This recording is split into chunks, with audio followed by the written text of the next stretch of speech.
Okay, let's take a full tour of room 5106 on NCL Getaway, inside room. Starting off over here to the left, so this does have one of the card slot readers to power your room. As you all saw, the lights went off as soon as I pulled it out, so that's what's going on. Then you have your temperature control. Now I would recommend to bring it down a little bit because it will be hot when you first walk in here. It's like 100 degrees outside. Then you have your bathroom. So this is the standard bathroom. This ship, if not mistaken, was built in 2013. I'm not sure if it's had any type of significant renovations, but there you go. And they do have both the body wash and the shower and shampoo and conditioner in there as well.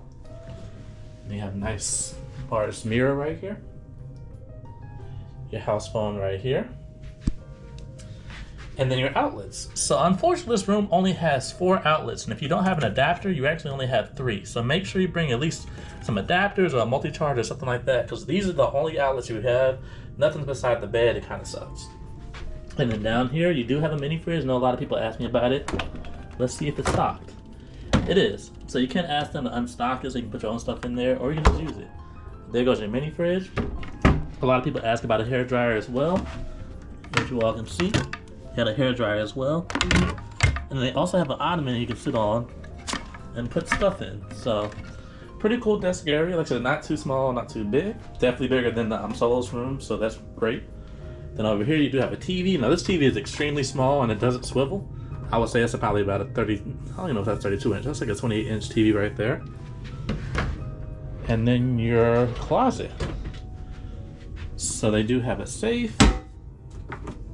Got some stacks over there and hangers, and then some room up here. So again, this is a standard interior cabin. Now as you all can see, the bed, they have that little split, so they do push the beds together to make a queen size bed. But that's your bed over here.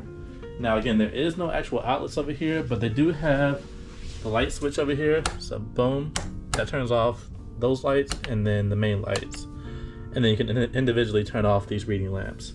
So that is a full tour. As you all can see, it's not bad at all.